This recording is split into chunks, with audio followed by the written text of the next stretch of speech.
United States recently imposed a ban on sales by American companies to ZTE for 7 years, saying the Chinese company had broken a settlement agreement with repeated false statements.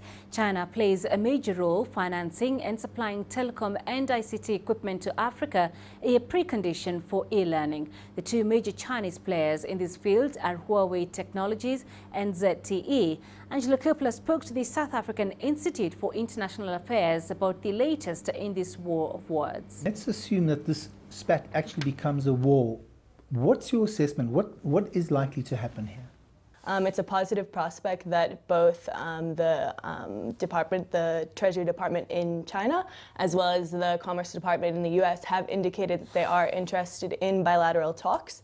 And I think in reality this really is in line with even what Trump would want in the U.S. because I don't think this is in the interest of neither party for this trade spat to continue.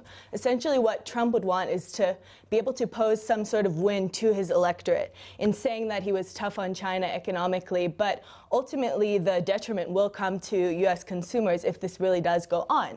Now, ZTE has claimed that if this becomes a ban, it's likely to affect their business so much so that it could even go bankrupt.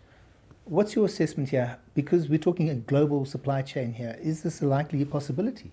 There are significant U.S. component suppliers that supply to this company, and they will be extremely negatively impacted if this does come into fruition, this ban.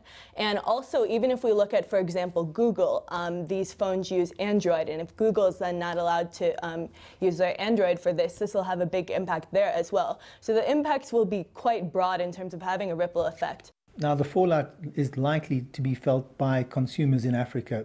What kind of fallout can we expect if this does become a ban? In terms of consumers buying cell phones within the African continent and globally, this will obviously have an effect in terms of the price of producing the product and then the price that this product is sold to end consumers. So there will be a negative impact. In any sort of trade war, essentially, there always is a disruption to normal supply chains, a rise in prices, and this always ultimately comes down to consumers.